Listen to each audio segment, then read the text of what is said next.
दर्शकवृन्द नमस्कार। कृषि सन्देश युट्युब च्यानलमा यहाँहरूलाई हार्दिक स्वागत छ। आजको भिडियोमा म तपाईहरूलाई नेपालमा मरिच खेती सम्बन्धी महत्त्वपूर्ण जानकारी गराउँदैछु। कृपया भिडियो अन्तिमसम्म हेर्नुहोला।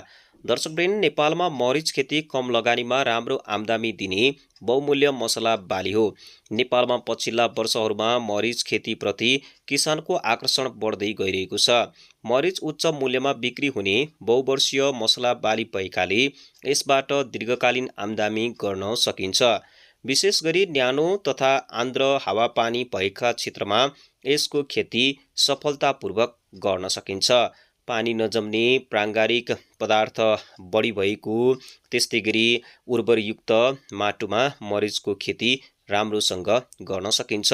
मरिच खेती गर्नको लागि प्राङ्गारिक पदार्थ प्रशस्त भएको माटो आवश्यकता पर्दछ भने पानी नजम्ने उर्वर माटोको आवश्यकता पर्दछ।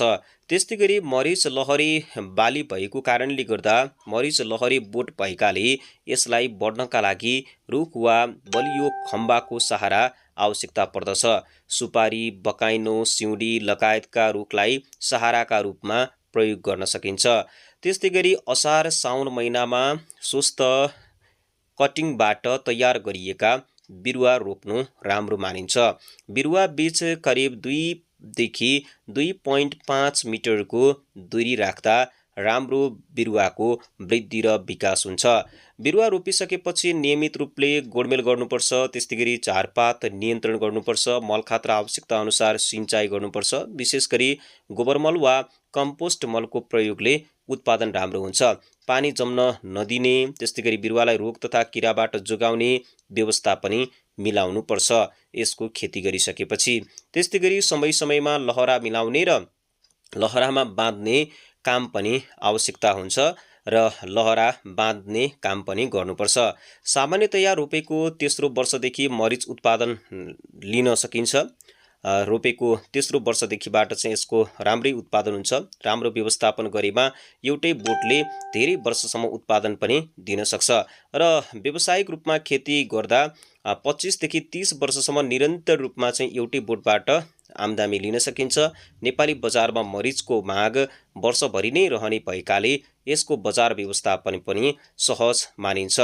त्यस्तै गरी कृषि विज्ञका अनुसार उपयुक्त स्थान छनौट गरी गुणस्तरीय बिरुवा, वैज्ञानिक खेती प्रविधि र नियमित हेरचाह अपनाउन सके मरिच खेती किसानका लागि राम्रो मानिन्छ। त्यसैले तपाईहरूले मरिच खेती गर्ने सोचाइमा हुनुहुन्छ भनेदेखि विदेश जानै पर्दैन। विदेशबाट आयात हुने मरिचको परिणाम घटाउनको लागि पनि यसले एकदमै महत्त्वपूर्ण भूमिका खेल्छ।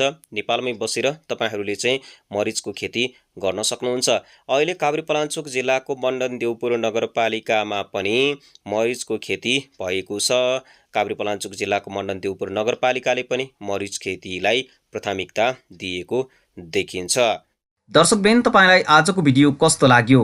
जस्तो लाग्यो त्यस्तै कमेन्ट गर्नुहोला।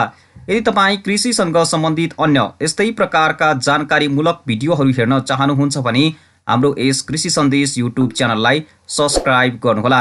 साथै नजिक रहेको बेल आइकनलाई पनि दबाउनुहोला। धन्यवाद।